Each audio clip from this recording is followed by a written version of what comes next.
So if someone asked you for the 3 words that would sum up your reputation, what would you say? How would people describe your judgment, your knowledge, your behaviors in different situations? Today, I'd like to explore with you why the answer to this question will become profoundly important in an age where reputation will be your most valuable asset. I'd like to start by introducing you to someone whose life has been changed by a marketplace fueled by reputation. Sebastian Sandys has been a bed and breakfast host on Airbnb since 2008. I caught up with him recently, where over the course of several cups of tea, he told me how hosting guests from all over the world has enriched his life. More than 50 people have come to stay in the 18th century watch house he lives in with his cat, Squeak. Now, I mention Squeak because Sebastian's first guest happened to see a rather large mouse run across the kitchen, and she promised that she would refrain from leaving a bad review on one condition: he got a cat. And so Sebastian bought Squeak to protect his reputation. Now, as many of you know, Airbnb is a peer-to-peer marketplace that matches people who have space to rent with people who are looking for a place to stay in over 192 countries. The places being rented out are things that you might expect, like spare rooms and holiday homes. But part of the magic is the unique places that you can now access. Tree houses, teepees, airplane hangars, igloos. If you don't like your hotel, there's a castle down the road that you can rent for $5,000 a night. It's a fantastic example of how technology is creating a market for things that never had a marketplace before.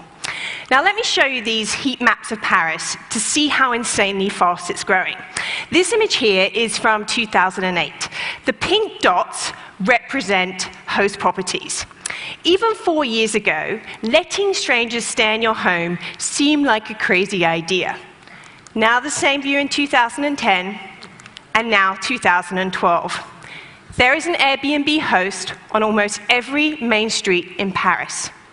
Now, what's happening here is people are realizing the power of technology to unlock the idling capacity and value of all kinds of assets, from skills to spaces to material possessions, in ways on a scale never possible before.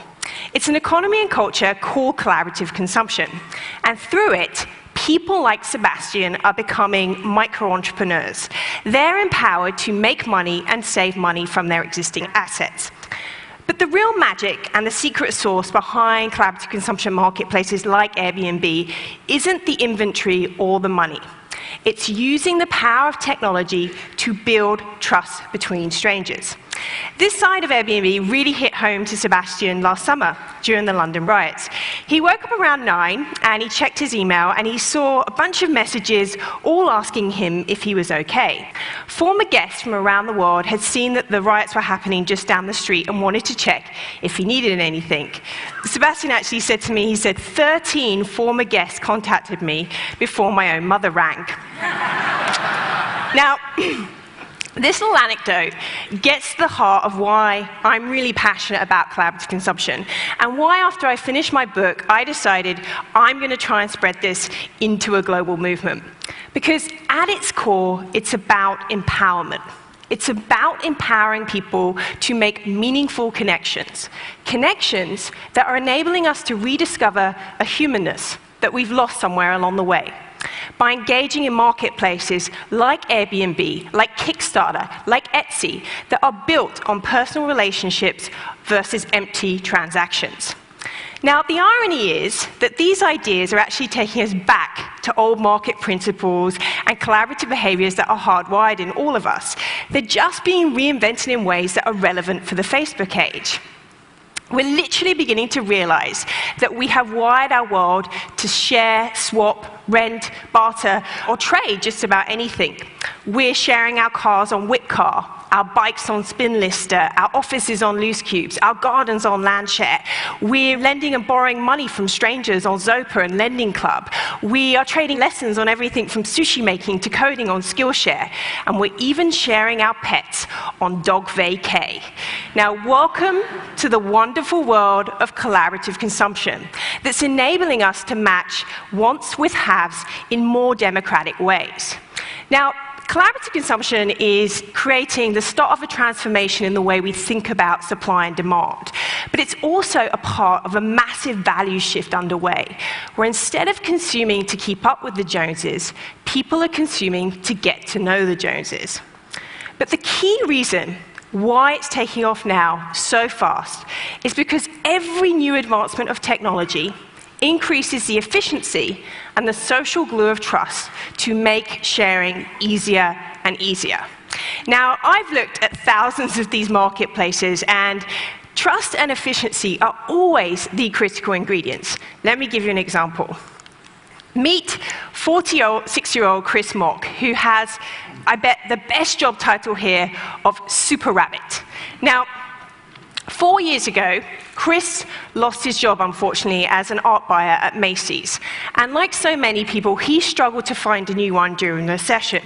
And then he happened to stumble across a post about TaskRabbit. Now, the story behind TaskRabbit starts like so many great stories with a very cute dog by the name of Kobe. Now, what happened was in February 2008, Leah and her husband were waiting for a cab to take them out for dinner when Kobe came trotting up to them and he was salivating with saliva. They realized they'd run out of dog food. Kevin had to cancel the cab and trudge out in the snow. Now, later that evening, the two self-confessed tech geeks started talking about how cool it would be if some kind of eBay for errands existed. 6 months later, Leah quit her job and TaskRabbit was born. At the time, she didn't realize that she was actually hitting on a bigger idea. She later called service networking. It's essentially about how we use our online relationships to get things done in the real world.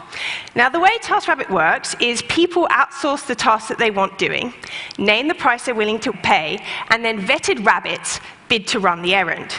Yes, there's actually a 4-stage rigorous interview process that's designed to find the people that would make great personal assistants and weed out the dodgy rabbits.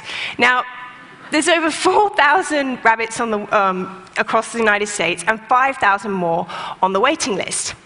Now, the tasks being posted are things that you might expect, like help with household chores or doing some supermarket runs. I actually learned the other day that 12,500 loads of laundry have been cleaned and folded through TaskRabbit. But I love that the #1 task posted over 100 times a day is something that many of us have felt the pain of doing. Yes, assembling IKEA furniture. It's brilliant. Now, we may laugh, but Chris here is actually making up to $5,000 a month running errands around his life. And 70% of this new labor force were previously unemployed or underemployed. I think TaskRabbit and other examples of collaborative consumption are like lemonade stands on steroids. They're just brilliant. Now, when you think about it, it's amazing, right, that over the past 20 years, we've evolved from trusting people online to share information, to trusting to handing over our credit card information, and now we're entering the third trust wave, connecting trustworthy strangers to create all kinds of people-powered marketplaces. I actually came across this fascinating study by the Pew Center this week that revealed that an active Facebook user is 3 times as likely as a non-internet user to believe that most people are trustworthy. Virtual trust will transform the way we trust one another face-to-face. Now, with all my optimism, and I am an optimist, comes a healthy dose of caution, or rather an urgent need to address some pressing, complex questions. How to ensure our digital identities reflect our real-world identities? do we want them to be the same? How do we mimic the way trust is built face-to-face online? How do we stop people who've behaved badly in one community doing so under a different guise? In a similar way that companies often use some kind of credit rating to decide whether to give you a mobile plan or the rate of a mortgage, marketplaces that depend on transactions between relative strangers need some kind of device to let you know that Sebastian and Chris are good eggs. And that device is reputation. Reputation is the measurement of how much a community trusts you. Let's just take a look at Chris. You can see that over 200 people have given him an average rating of 4.99 out of 5. There are over 20 pages of reviews of his work describing him as super friendly and fast. And he's reached level 25, the highest level, making him a super rabbit.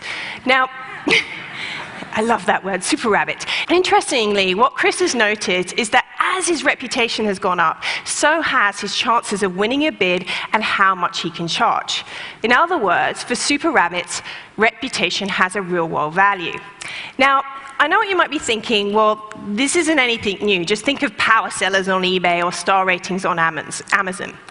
The difference today is that with every trade we make, comment we leave, person we flag, badge we earn, we leave a reputation trail of how well we can and can't be trusted. And it's not just the breadth, but the volume of reputation data out there is staggering. Just consider this. 5 million nights have been booked on Airbnb in the past 6 months alone. 30 million rides have been shared on carpooling.com. This year, $2 billion worth of loans will go through peer-to-peer lending platforms. This adds up to millions of pieces of reputation data on how well we behave or misbehave. Now, capturing and correlating the trails of information that we leave in different places is a massive challenge, but one we're being asked to figure out. What the likes of Sebastian are starting to rightfully ask is, shouldn't they own their reputation data? Shouldn't the reputation that he's personally invested on building on Airbnb mean that it should travel with him from one community to another? What I mean by this is, say he started selling secondhand books on Amazon, why should he have to start from scratch? It's a bit like when I moved from New York to Sydney. It was ridiculous. I couldn't get a mobile phone plan because my credit history didn't travel with me. I was essentially a ghost in the system. Now, I'm not suggesting that the next stage of the reputation economy is about adding up multiple ratings into some kind of empty score. People's lives are too complex and nuanced to do that. I also want to be clear that this isn't about adding up tweets and likes and friends in a clout-like fashion. Those guys are measuring influence, not behaviors that indicate our trustworthiness. But the most important thing that we have to keep in mind is that reputation is largely contextual. Just because Sebastian is a wonderful host does not mean that he can assemble IKEA furniture. The big challenge is figuring out what data makes sense to port, because the future is going to be driven by a smart aggregation of reputation, not a single algorithm. It's only a matter of time before we'll be able to perform a Facebook or Google-like search and see a complete picture of someone's behaviors in different contexts over time. I envision a real-time stream of who has trusted you, when, where, and why. Your reliability on TaskRabbit, your cleanliness as a guest on Airbnb, the knowledge that you display on Quora or TripAdvisor, they'll all live together in one place. And this will live in some kind of reputation dashboard that will paint a picture of your reputation capital. Now, this is a concept that I'm currently researching and writing my next book on, and currently define as the worth of your reputation, your intentions, capabilities, and values across communities and marketplaces. This isn't some far-off frontier. There are actually a wave of startups like ConnectMe and Legit and TrustCloud that are figuring out how you can aggregate, monitor, and use your online reputation. Now, I realize that this concept may sound a little big brother to some of you. And yes, there are some enormous transparency and privacy issues to solve. But ultimately, if we can collect our personal reputation, we can actually control it more and extract the immense value that will flow from it. Also, more so than our credit history, we can actually shape our reputation. Just think of Sebastian and how he bought the cat to influence his. Now, privacy issues aside, the other really interesting issue that I'm looking at is how do we empower digital ghosts? People, for whatever reason, are not active online, but are some of the most trustworthy people in the world.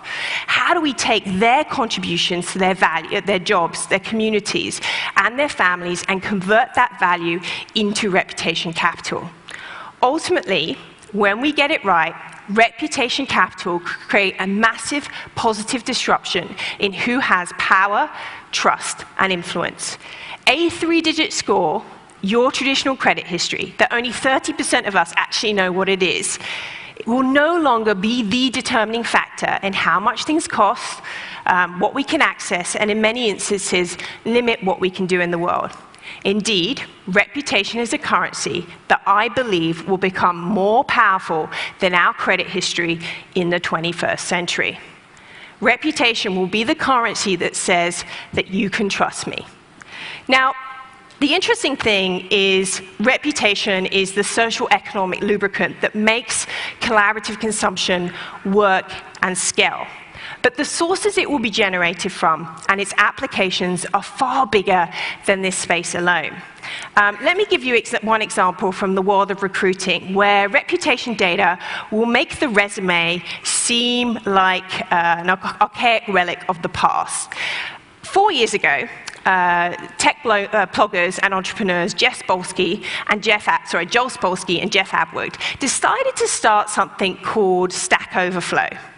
Now, Stack Overflow is basically a platform where experienced programmers can ask other good programmers highly detailed technical questions on things like tiny pixels and Chrome extensions. This site receives 5,500 questions a day, and 80% of these receive accurate answers. Now, users earn reputation in a whole range of ways, but it's basically by convincing their peers they know what they're talking about. Now, a few months after this site launched, the founders heard about something interesting, and it actually didn't surprise them. What they heard was that users were putting their reputation scores on the top of their resumes, and that recruiters were searching the platform to find people with unique talents. Now, thousands of programmers today are finding better jobs this way because Stack Overflow and the reputation dashboards provide a priceless window into how someone really behaves and what their peers think of them. But the bigger principle of what's happening behind Stack Overflow, I think, is incredibly exciting. People are starting to realize that the reputation they generate in one place has value beyond the environments from which it was built. You know, it's very interesting when you talk to super users, whether that's super rabbits or super people on Stack Overflow or Uber hosts, they all talk about how having a high reputation unlocks a sense of their own power. On Stack Overflow, it creates a level playing field, enabling the people with the real talent to rise to the top. On Airbnb, the people often become more important than the spaces. On TaskRabbit, it gives people control of their economic activity. You know, at the end of my tea with Sebastian, he told me how on a bad rainy day, when he hasn't had a customer in his bookstore, he thinks of all the people around the world who've said something wonderful about him and what that says about him as a person. He's turning 50 this year, and he's convinced that the rich tapestry of reputation he's built on Airbnb will lead him to doing something interesting with the rest of his life.